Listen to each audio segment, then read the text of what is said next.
everybody, how is it going? And welcome to another episode of Amps in the Axe FX3. Today we have a old but goodie amp, the Daz Metal amp, also known as the Diezel VH4. We're gonna check it out, gonna get some history on it, gonna get all kind of cool things going with it, gonna show you how it sounds, and some surprises are in the wait too. But guys, if this is your first time here, make sure you press that subscribe button. I don't want you to miss any of the cool things we got going over here. We go over all kind of stuff in the Axe FX3 and gear and all kind of other cool stuff. So make sure you subscribe. I don't want you to miss it. So let's dive in to the Daz Metal, also known as the Diezel VH4 IRYs. I'm using the one I use practically almost for everything. GDD Zilla oversized 412 with a UK V30 with an SM57 on it. So the Daz Metal is a special amp because it's been around like forever. It's been in the Axe FX Standard and the Ultra. It's probably one of the reasons I actually own an Axe FX, because back in the day, like all of the high gain metal stuff, that's what really drew me to the Axe FX. And I'm pretty sure at some point they were using this amp in some capacity. It's very unique because we do have the VH4 is actually modeled in the Axe FX. We're gonna get to that later on down the line, but this was the first VH4 that was in the actual Axe FX. And let's read up a little bit about it. So this is what it looks like right here. This is the amp that pretty much launched Peter Diezel. He's the guy who makes Diezel. It launched his company, it launched his career, put Diezel on the map amp wise. It's been used by Metallica, Mark Tremonti, Muse, Adam Jones from Tool. Adam Jones uses it like in a setup with like 3 amps, but he's crazy. So actually launched in 1994. So it has a 100-watt power section, 4 individual preamps. I'm not quite sure which specific mode that Cliff modeled whenever he did it way back when he made Daz Metal. Not really 100% sure about that. Yeah, this is right here.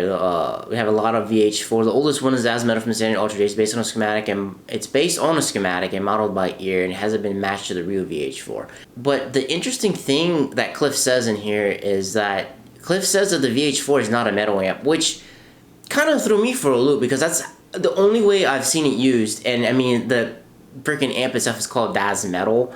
So, you know, okay, Daz Metal, use it for metal. So it kind of threw me off of a loop. So if you use it for detuned death metal, it won't sound good because it's not its intended usage. Which is interesting because this is I'm using a 7-string Black Cat Ferro. It's in drop A flat, and I have Keith Merrill Fishman's in it, and I find it sounds pretty good for drop A flat.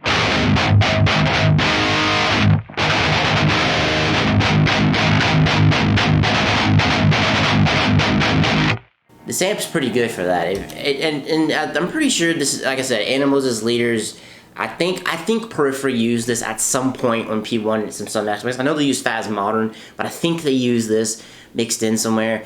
I find this amp does like drop stuff. It does it really, really well. I'm not running the gain very high on here. Interesting thing about this amp is that I do have a drive on. Watch, I'm gonna take the drive off, and it gets kind of a little bit bassy.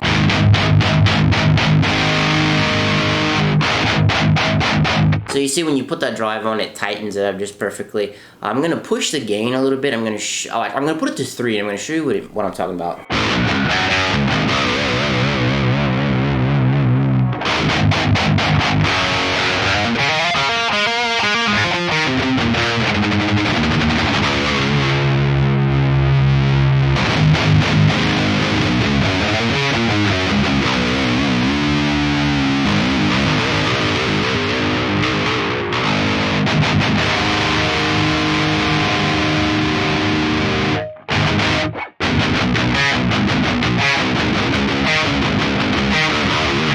I find it's perfect for, you know, if you're going for like a real extreme and/or gent type of tone, put it really low, that way you keep it relatively clean. But the drive cleans up the bass real nice. I didn't pull a lot of mids out of this, tell you the truth. Let's do EQ on and off.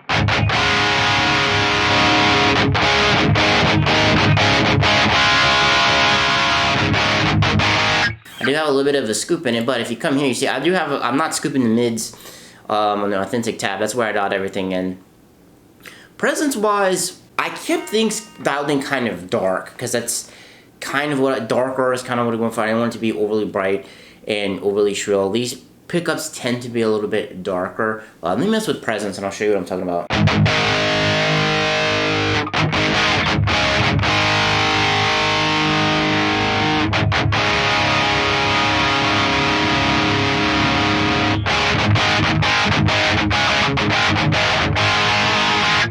I find that the presence knob on here is kind of pleasant because it's a gradual increase of the high end. It's not just kind of like right in your face and being super snarly. So, as Cliff was alluding to earlier, that this amp's more of a mid-gain amp, I dialed in a low gain patch. I'm throwing away the 808, I'm taking that off and I'm putting on the FET boost. Gonna be using the FET boost, just something a little bit different. Gonna be switching to the middle position. So this is gonna be the single coil mode. It's the outer coils of both of my pickups. And now let's see what the Diezel Metal can do on low gain.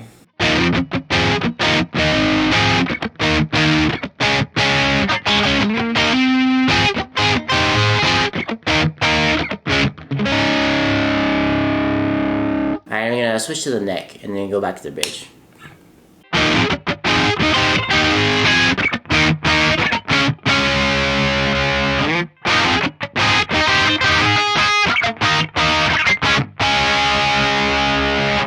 Let me turn down the drive a tad bit, a little bit more low gain. Go back to the middle section.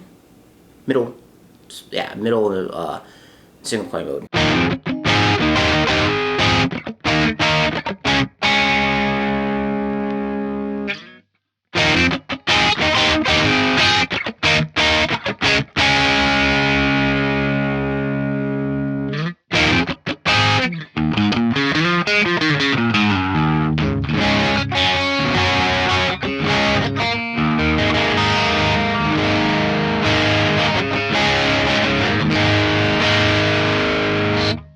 The Diezel does low gain very well. As you can see, I dropped the drive a little bit because I wanted even more low gain and put up the tone, kind of make up that difference there.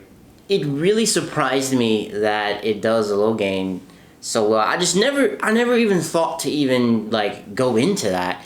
And so, the guitar that I have is not really aimed at, like lower gain tones per se. It's made at like, pretty much brutal death metal, because that's kind of what Keith Merrow kind of does, and I think his pickups actually gent really well too, but they do low gain very well. I like it.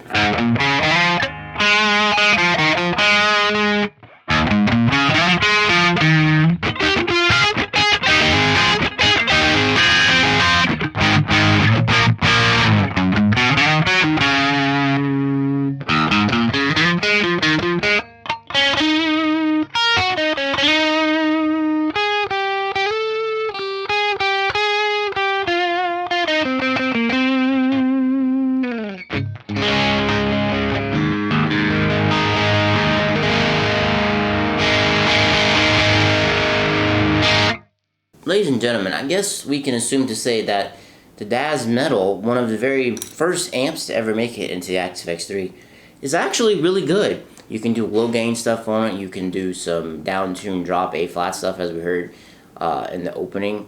It's a little bit of a bassy, kind of more of a bassy of an amp. Some of the amps in here that Cliff kind of like, I don't want to say he did on a whim, but like he just kind of did by ear and didn't necessarily match it to the actual amp. They come out really good. They come out very unique. I really like Diezel Metal. It has its place. I mean, I know, if you're looking for like a low gain type of amp, you're not going to instantly flock to Diezel Metal, but say you dial in something really brutal and you have a part that does like lower gain stuff, keep the same amp and just move it to a separate scene right there. Alright guys, hope you liked this video. Leave me a thumbs up if you thought this video was pretty cool. Like I said, make sure you are subscribed. We got tons of cool stuff that are going on here, guys. Thank you so much for watching this video. I really do appreciate it. I'm going to have to catch you in the next one. Peace.